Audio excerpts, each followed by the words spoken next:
కాంగ్రెస్ నాయకుల అరాచకాలు దౌర్జన్యాలు పెచ్చుమీరిపోయాయని ప్రధాన ప్రతిపక్షానికి చెందిన వారిపై అక్రమ కేసులు బనాయించి వేధింపులకు గురి చేస్తున్నారని BRS parliamentary party deputy leader Rajya Sabha సభ్యులు వద్దిరాజు రవిచంద్ర మండిపడ్డారు.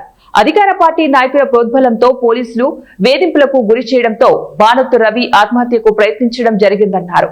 ఎంపీ రవిచంద్ర, బీఆర్ఎస్ జిల్లా అధ్యక్షుడు ఎమ్మెల్సీ తాతా మధు, మాజీ ఎమ్మెల్యే సండ్ర వెంకట వీరయ్య, కందాల ఉపేందర్ రెడ్డి, బానొత్తు చంద్రావతి, జెడ్పీ మాజీ చైర్మన్ లింగాల కమల్ రాజ్ తదితర నాయకులతో కలిసి ఖమ్మం తెలంగాణ భవన్ లో మంగళవారం విలేకరులతో మాట్లాడారు. జిల్లాకు చెందిన ముగ్గురు మంత్రులు అభివృద్ధిపై దృష్టి సారించకుండా ప్రధాన పక్షానికి చెందినటువంటి నాయకులను రాజకీయంగా అణిచివేయాలని ప్రయత్నిస్తున్నారని ఎంపీ రవిచంద్ర ఆగ్రహం వ్యక్తం చేశారు. మీరు గుర్తుపెట్టుకోండి, దీని మీద యాక్షన్ కనుక మీరు సిపి గారు తక్షణమే తీసుకోకపోతే మా పాలె ఉపేందర్ రెడ్డి గారు చెప్పినట్టు కార్యాచరణ ప్రకటించేశారు. ఆల్రెడీ వెంకటవీరయ్య గారు కూడా చెప్పారు. ఎందుకంటే శాంతి భద్రతలకు నష్టం వాటిల్లోద్దనే ఉద్దేశంతో మీ దగ్గర కూడా ఇప్పుడు మేము రాబోతున్నాం. సిపి గారికి కూడా పోయి కలిసి రిప్రజెంటేషన్ ఇచ్చి వారికి కూడా కొంత సమయం ఇచ్చి ఆ సమయంలో కూడా వారు యాక్షన్ తీసుకోకపోతే ఖచ్చితంగా కూడా ఈ ఉమ్మడి జిల్లాలో బీఆర్ఎస్ పార్టీ సంఘటితంగా పోరాటం చేస్తుంది, ఎదుర్కొంటుంది. ఖచ్చితంగా కూడా మేము ధర్నాలు చేస్తామా, ముట్టడి చేస్తామా, కార్యాచరణ త్వరలో ప్రకటిస్తాం. ఇది మాత్రం మంచి పద్ధతి కాదు. ఇక్కడే కాకుండా ఈ రాష్ట్రం మొత్తం ఇదే ప్రక్రియ చేస్తున్నారు.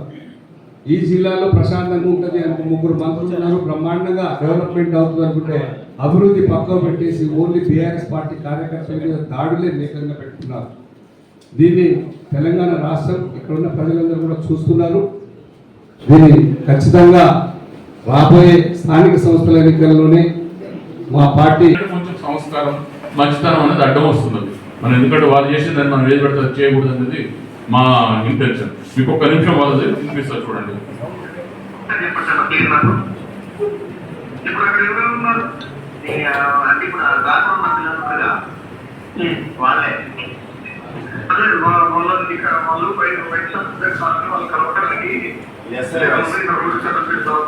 కొంచెం జరిగిందని చెప్పేసి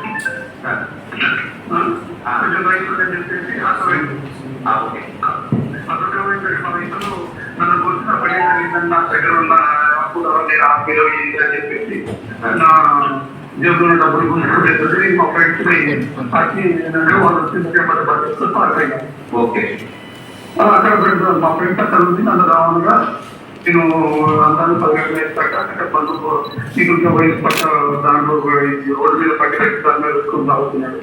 నా దగ్గర నా కొద్దిగా అయ్యేసరికి నన్ను దీంట్లో సేవింగ్ చేసి కొట్టి నా దగ్గర డబ్బులు ఇవ్వడం అనుకుంటూ నా జీవితంలో ఉన్న డబ్బులు 400 ముందుకోండి ఇష్టం వచ్చినట్లు కొట్టి నేను అరణ్యంలో అక్కడ మా స్నేహితులు అక్కడికి వచ్చేసరికి బైక్ తీసుకొని పారిపోయాను. నేను